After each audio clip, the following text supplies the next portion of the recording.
بسم اللہ الرحمن الرحیم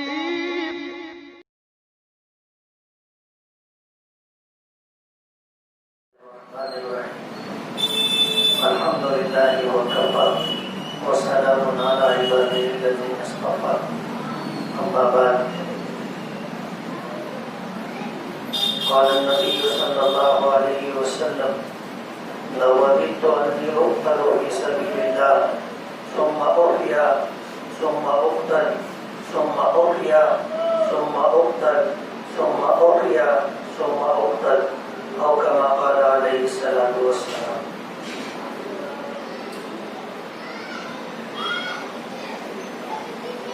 سامعین کرام،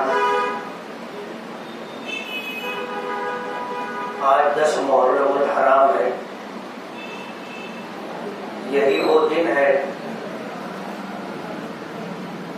کہ نواسۂ رسول، جگر گوشہ بطول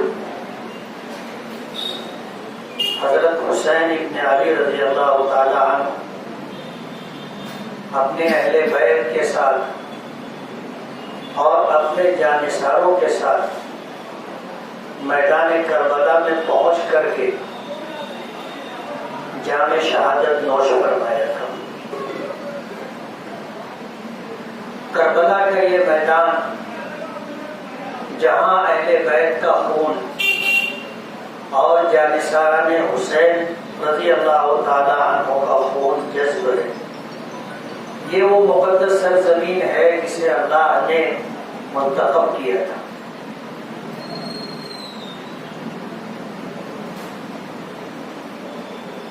مورخین نے لکھا ہے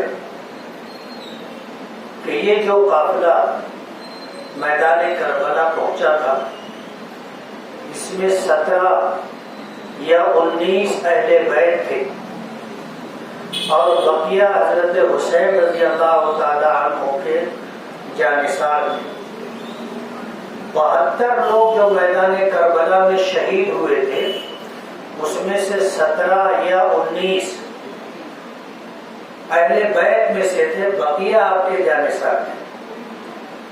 مشہور مورخ طبری نے اپنی کتاب تاریخ طبری میں لکھا ہے کہ حج سے 2 دن پہلے حضرت حسین رضی اللہ تعالی عنہ اپنے ہمنوا اور اپنے قافلے کو لے کر کے مکہ مکرمہ سے نکلے تھے۔ میدان کربلا میں یہ جو واقعہ، دردناک واقعہ پیش آیا تھا، یہ کوئی اقتدار کی جنگ نہیں تھی، یہ اقدار کی جنگ تھی۔ یہ 2 شخصیتوں کا مقابلہ نہیں تھا، بلکہ 2 نظریات کا مقابلہ تھا۔ امام بیہقی رحمۃ اللہ علیہ نے اپنی کتاب دلائل النبوت میں جو احادیث نقل کی ہیں، ان احادیث کو دیکھ کر کے یہ بات سمجھ میں آتی ہے کہ اللہ کے رسول صلی اللہ علیہ وسلم کو اس بات کی پہلے سے اطلاع تھی۔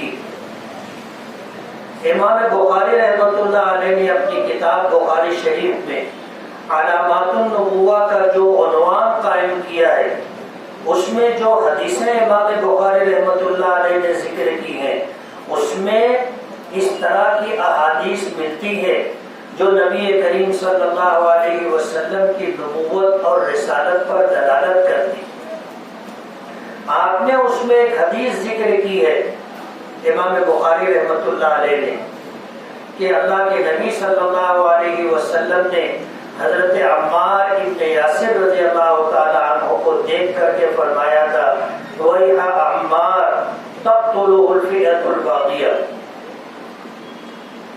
یہ واقعہ بہت بعد میں پیش آئے، نبی کریم صلی اللہ علیہ وسلم نے پہلے سے اس بات کی خبر۔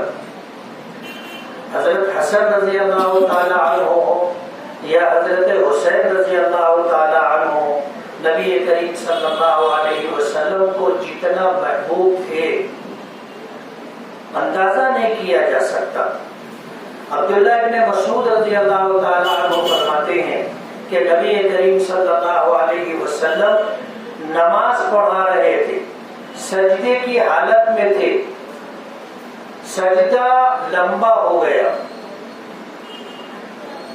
پیچھے جو لوگ بعد میں آئے تھے انہوں نے دیکھا تو اس بات کا تذکرہ کیا کہ دونوں نواسے حضرت حسن اور حضرت حسین رضی اللہ تعالی عنہما نبی کریم صلی اللہ علیہ وسلم کی کمر اور پشت مبارک پر سوار تھے۔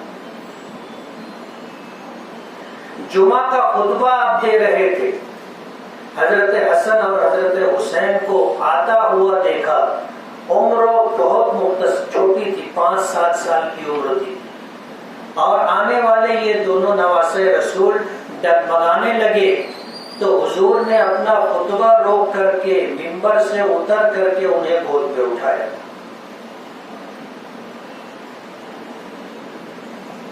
حضرت حسین رضی اللہ تعالی عنہ معمولی شخصیت نہیں تھی، میدان کربلا میں آپ بھی شہید ہوئے، آپ کے ساتھ آپ کے خاندان کے اور بھی لوگوں نے جام شہادت نوش کیا۔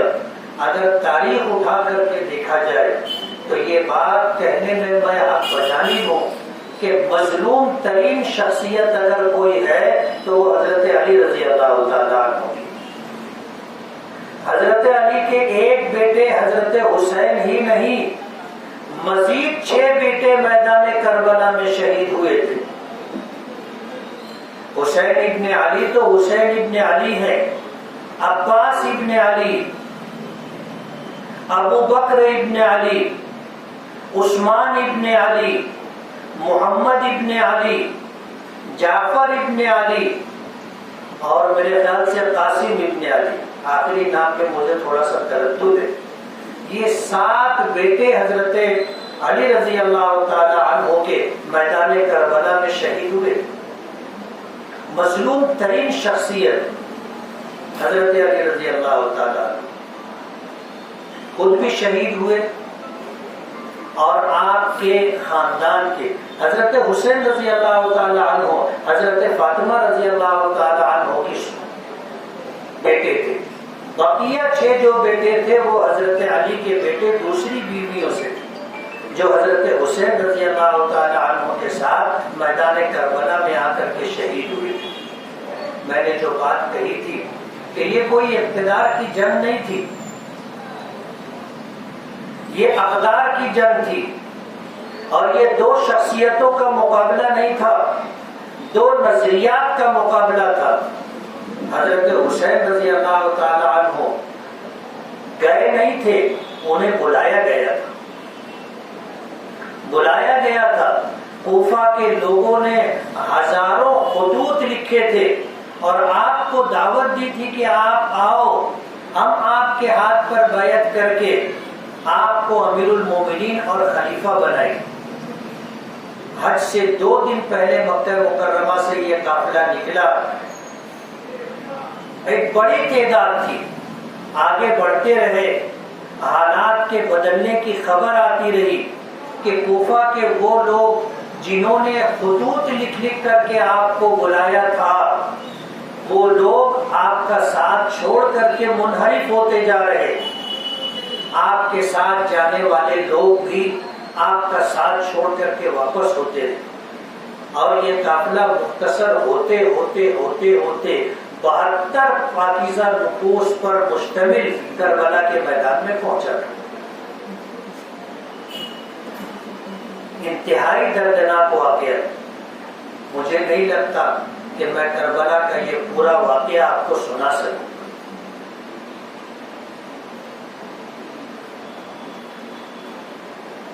یہ 72 لوگ جب آگے بڑھے تو غالباً قادسیہ کے میدان میں حر ابن یزید نے، جو ہزاروں پر مشتمل لشکر لے کر کے آیا تھا، اس نے آپ کا گھیراؤ کر لیا، آپ کے ساتھ جو لوگ تھے ان کو روک لیا۔ حضرت حسین رضی اللہ تعالی عنہ نے اس موقع پر 3 باتیں رکھی کہ ان 3 باتوں میں سے کسی ایک بات کو تم قبول کر، یا تو مجھے واپس مکہ مکرمہ اور مدینہ منورہ جانے دو، یا تو پھر مجھے اسلامی سرحد پر بھیج جانے دو تاکہ وہاں اسلام دشمن لوگوں سے مقابلہ کرنے کے لیے میں وہاں پر اپنی بہادری اور شجاعت دکھا سکوں، یا تو پھر مجھے براہ راست یزید کے دربار میں جانے دو، میں اپنا معاملہ اس کے ساتھ طے کر لوں۔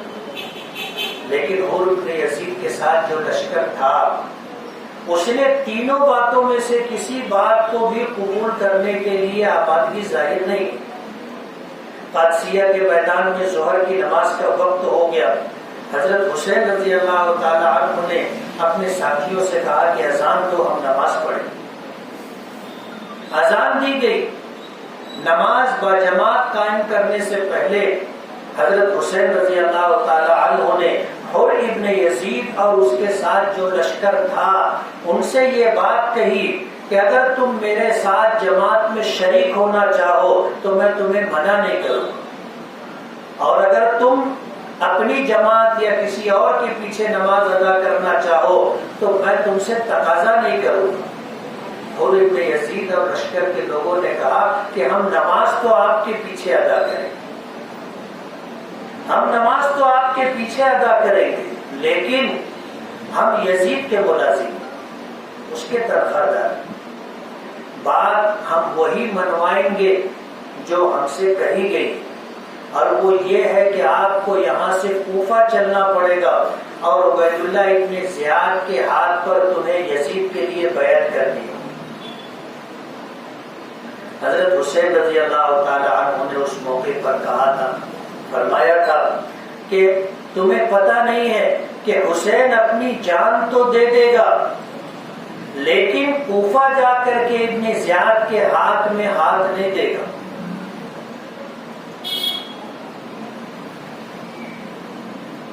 اس طرح یہ واقعہ پیش آیا تھا۔ ہم لوگ ربیع الاول کا مہینہ آتا ہے، سیرت النبی صلی اللہ علیہ وسلم کے جلسوں کا انعقاد کرتے ہیں، سیرت کے واقعات سناتے ہیں۔ محرم کا مہینہ آتا ہے، ہم حضرت حسین رضی اللہ تعالی عنہ اور اہل بیت اور آپ کے جانثاران کی شہادت کا واقعہ سناتے ہیں، اور ہم یہ سمجھتے ہیں کہ بس یہی اسلام ہے، اور اتنا کر لینے کے بعد ہم اپنی اسلامی ذمہ داریوں سے بری ہو گئے۔ ایسا ہرگز نہیں ہو سکتا۔ ہم نے جب لا الہ الا اللہ محمد رسول اللہ پڑھا تو ہم نے اس بات کا عہد کیا کہ ہم ساری زندگی اللہ کے حکموں کے مطابق اور اپنے نبی کی سنت اور طریقے کے مطابق گزاریں۔ اگر ہم صرف سیرت کے واقعات بیان کر کے اور اگر ہم صرف شہادت حسین، اہل بیت اور جانثاران حسین کی شہادت کو بیان کر کے اگر یہ سمجھتے ہیں کہ یہی دین ہے تو آپ کو سمجھ لینا چاہیے کہ دین یہ نہیں، دین یہ نہیں ہے۔ دین تو یہ ہے کہ بنی الاسلام علی خمس، شہادت ان لا الہ الا اللہ وانی محمد وانی عبد اللہ ورسولہ واقام الصلاۃ وایتاء الزکاۃ وصوم رمضان والحج، کہ اسلام کی بنیاد 5 چیزوں پر ہے: اللہ کی وحدانیت کی اور نبی کریم صلی اللہ علیہ وسلم کی رسالت کی گواہی دینا، نماز قائم کرنا، زکوٰۃ ادا کرنا، رمضان کے روزے رکھنا اور حج کرنا۔ آج ہم میں سے کتنے ہیں جو 5 وقتہ نمازوں کا اہتمام کرتے؟ حضرت حسین رضی اللہ تعالی عنہ کی شہادت کا یہ واقعہ میدان کربلا میں پیش آیا۔ ایک وقت کی بھی نماز قضا نہیں ہوئی، ایسی حالت میں نماز ادا کی کہ یہ 72 نفوس ہیں، سامنے بڑا لشکر ہے، اور کوئی بہت لمبی چوڑی جنگ نہیں تھی جیسا کتابوں میں لکھا ہے کہ 3 دن تک جنگ چلتی رہی۔ یہ مبالغہ آرائی، یہ تو تھوڑی دیر کا واقعہ تھا میدان کربلا کا کہ ایک طرف 72 وہ لوگ جس میں مرد بھی تھے، عورتیں بھی تھیں، جس میں بچے بھی تھے، بچوں اور خواتین کو ملا کر کے 72 لوگ تھے جو شہید ہوئے تھے۔ مقابلہ کرنے والے مرد اور جوان مرد گنے چنے تھے۔ تو یہ کوئی بہت لمبی چوڑی جنگ نہیں تھی، ایک طرف ہزاروں کا لشکر اور ایک طرف چند لوگ، ایک طرف ہتھیار سے لیس پوری فوج اور ایک طرف وہ لوگ جو جنگ کے ارادے سے مکے سے نہیں نکلے تھے۔ کوفہ کا سفر تھا اور کوفہ کے سفر کے ارادے سے نکلے تھے، اور اہل عرب کا یہ تعامل رہا ہے کہ جب وہ سفر پہ نکلتے تھے تو ایک تلوار ساتھ میں ہوتی۔ ایسے موقع پر نماز کا وقت آیا، نماز با جماعت حضرت حسین رضی اللہ تعالی عنہ نے اپنے رفقا، اپنے جانثاران کے ساتھ ادا کی۔ آدھے لوگوں نے نماز پڑھی، آدھے لوگ دشمنوں کے سامنے رہے، پھر نماز پڑھنے والے دشمنوں کے مقابلے میں آئے تو آدھے لوگوں نے نماز ادا کی۔ ایسی حالت میں بھی نماز ترک قضا نہیں کی، نماز نہیں چھوڑی، نماز قضا نہیں کی۔ آج ہم میں سے کتنے لوگ ہیں جو نماز پڑھتے ہیں؟ کیا حضرت حسین رضی اللہ تعالیٰ عنہ سے محبت کا یہی تقاضا ہے؟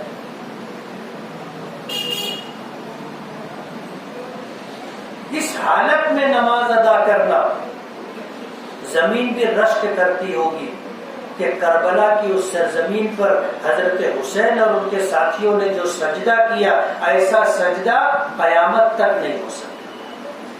وہ ایک سجدہ جسے تو گراں سمجھتا ہے، 1000 سجدوں سے دیتا ہے آدمی کو نجات۔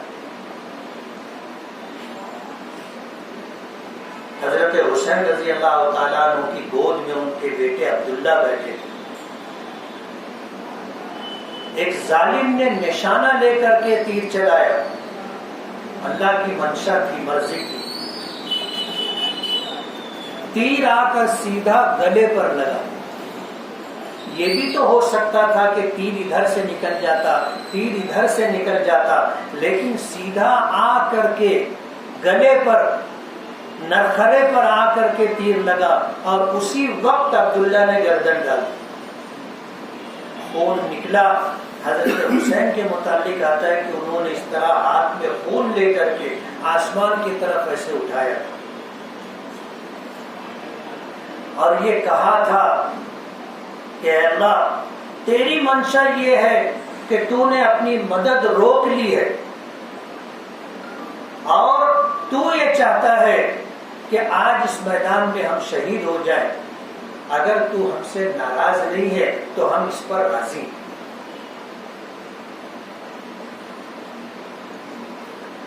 نماز ترک نہیں کی تھی۔ آج ہم میں سے کتنے ہیں جو نماز پڑھتے ہیں، محبت کا دم بھرتے ہیں، اللہ کی محبت کا، اللہ کے رسول صلی اللہ علیہ وسلم کی محبت کا، حضرت حسین کی محبت کا، اہل بیت کی محبت کا دم بھرتے ہیں۔ کتنے ایسے ہیں جو نماز پڑھتے ہیں؟ بچنے والوں میں جو لوگ تھے اس میں حضرت زین العابدین رضی اللہ تعالیٰ روزانہ رات رات بھر رویا کرتے تھے۔ ان کے غلام نے پوچھا کہ آپ روزانہ روتے ہیں؟ تو حضرت زین العابدین رضی اللہ تعالیٰ عنہ نے کہا تھا کہ میں کیوں نہ روؤں۔ حضرت یعقوب کا ایک بیٹا حضرت یوسف جو گم ہو گیا تھا اور بعد میں مل بھی گیا تھا، اس کی یاد میں 40 سال تک روتے رہے، نابینا ہو گئے۔ میں نے تو اپنے بھائی کو، اپنے بھائیوں کو اور اپنے بھتیجوں کو اہل بیت کو، اہل بیت سے محبت رکھنے والوں کو میدان کربلا میں 72 لوگوں کو شہید ہوتے ہوئے دیکھا ہے. میں نہ اپنے باپ کو شہید ہوتے ہوئے دیکھا. ہم میں سے کون ہے جس کو حضرت حسین اور اہل بیت سے اور آپ کے جانثاران سے ایسی محبت ہو کہ انہوں نے جو اسوہ اور نمونہ میدان کربلا میں نماز کے لیے پیش کیا تھا ہم کر سکتے؟ اپنے مسلمان ہونے کا اور اللہ اس کے رسول اور اہل بیت سے محبت کا دم بھرتے ہیں. نماز کی یہ حالت ہے. 2% مسلمان بھی 5 وقتہ نماز ادا نہیں کرتے. 2% مسلمان ہے. زکات پوری زکات ادا نہیں کرتے. اللہ کے رسول صلی اللہ علیہ وسلم نے فرمایا کہ اگر میری امت کے عمراء مالدار جن پر زکات فرض ہے اگر وہ اپنی پوری زکات ادا کرنے لگیں تو روئے زمین پر کوئی مسلمان ننگا اور بھوکا نہیں رہے. رمضان کے روزے کتنے رکھتے ہیں؟ روزے چھوڑنے کے 17 بہانے.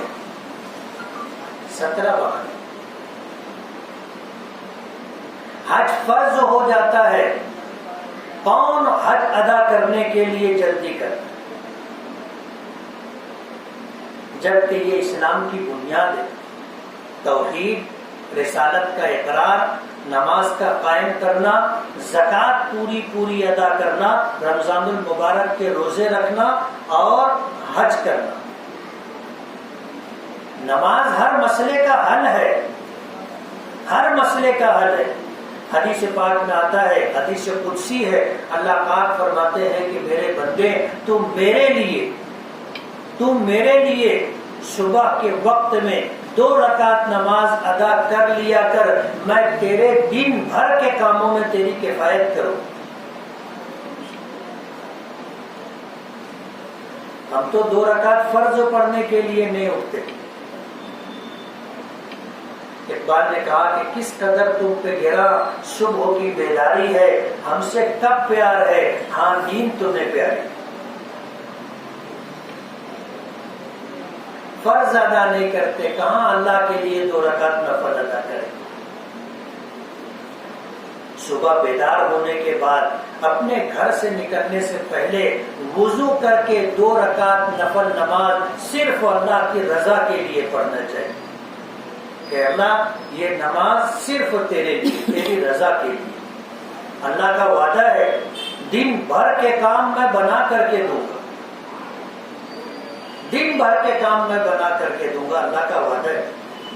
آج ہمارے اوپر پہاڑوں کی طرح مصیبتیں ہیں، لیکن ہم میں سے کتنے ہیں جو اس حدیث قدسی پر عمل کرتے ہیں؟ یہ حال ہے ہمارا. آج اس موقع پر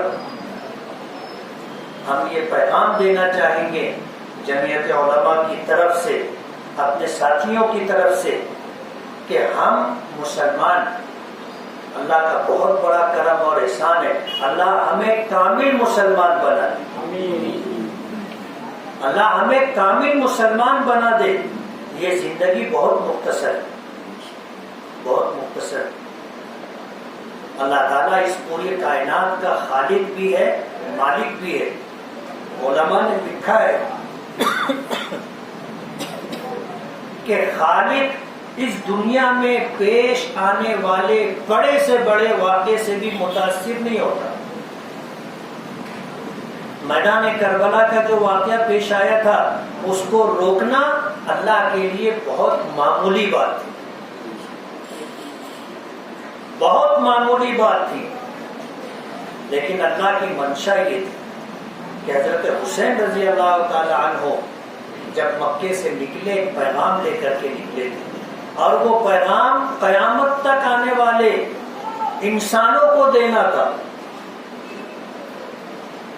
اگر حضرت حسین نہیں نکلتے یا میدان کربلا میں شہید نہیں ہوتے تو وہ پیغام ہم تک نہیں پہنچتا، ہمارے بعد آنے والوں تک نہیں پہنچتا۔ اللہ خالق ہے، متاثر نہیں ہوتا، مخلوق متاثر ہوتی، مخلوق متاثر ہوتی۔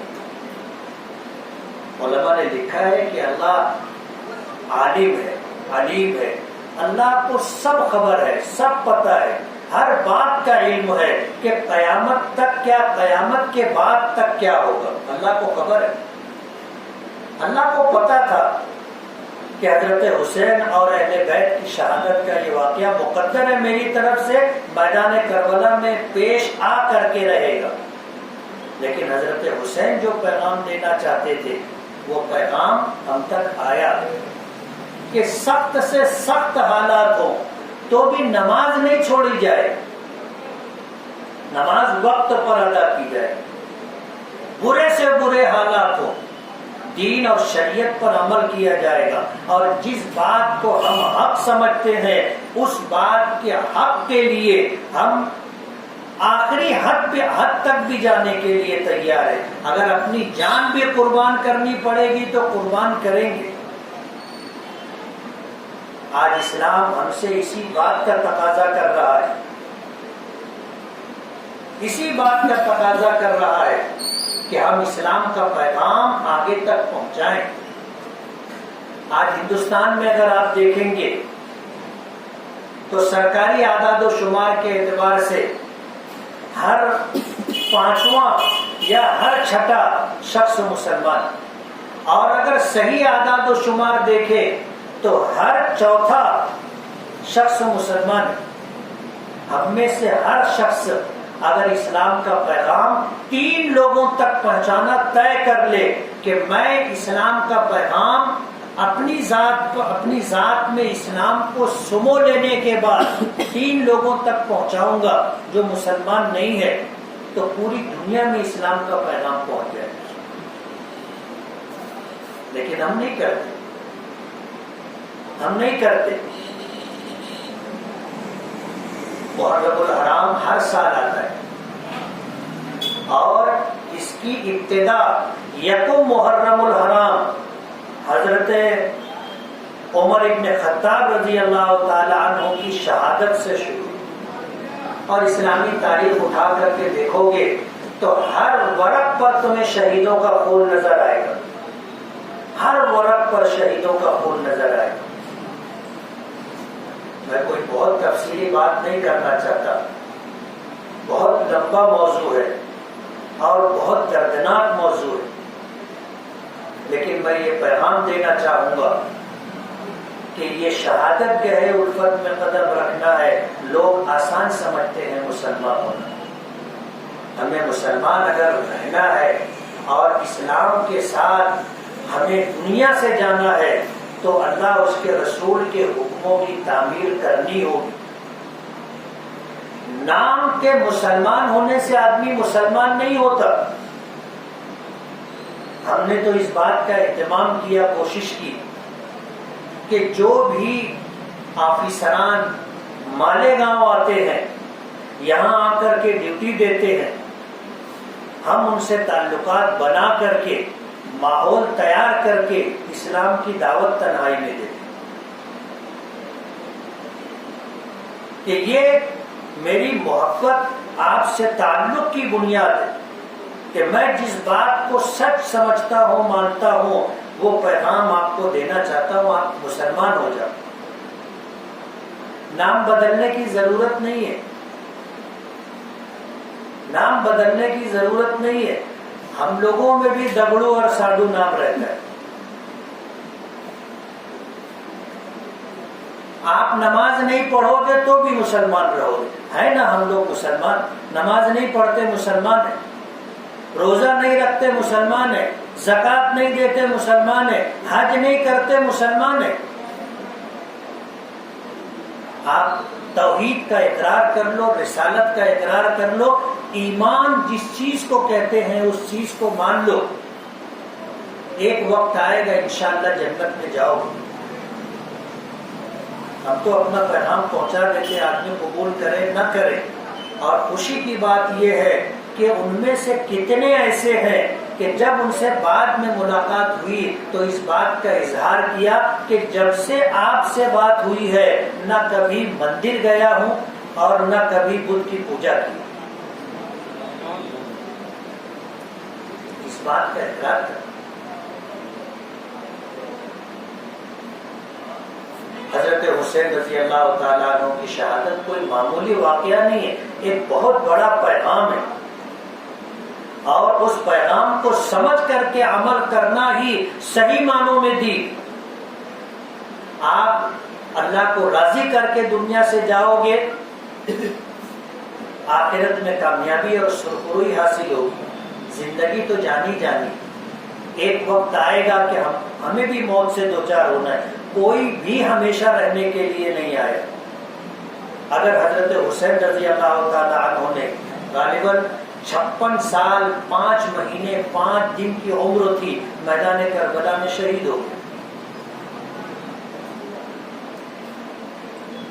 اور اللہ کی منشا یہی تھی، اللہ کی منشا یہی.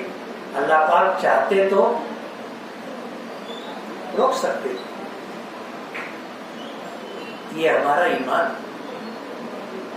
لیکن شہادت کا یہ واقعہ ہمیں بتاتا ہے کہ اسلام کسے کہتے ہیں اور مسلمان کسے کہتے ہیں. اس لیے آج اس موقع پر ہم یہ پیغام دینا چاہیں گے کہ محرم الحرام آتا ہے. اللہ ہماری عمروں میں برکت دے. ایسے بہت سارے سال ہم دیکھیں، لیکن اس بات کو آپ مان لو کہ دنیا میں سب سے زیادہ یقینی چیز موت ہے اور سب سے زیادہ بے یقینی چیز زندگی. ہم میں سے کسی کو پتہ نہیں ہے کہ کب مرے، لیکن اس بات کا یقین ہے کہ مرے گا. زندگی ختم ہوگی اس بات کا یقین ہے، اور زندگی کب ساتھ چھوڑ جائے گی کسی کو پتہ نہیں.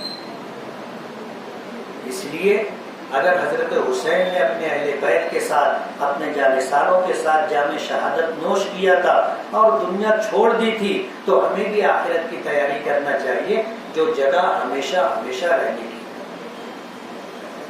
اللہ تعالی ہمیں اس پیغام کو سمجھنے کی اور عمل کرنے کی توفیق عطا فرمائے. وآخر دعوانا الحمدللہ رب العالمین. دعا کریں.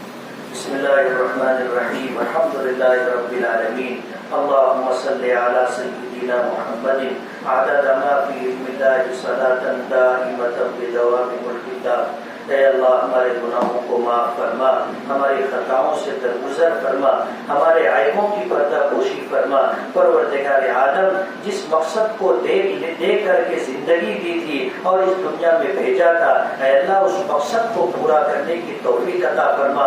اپنی مدد شامل حال فرما.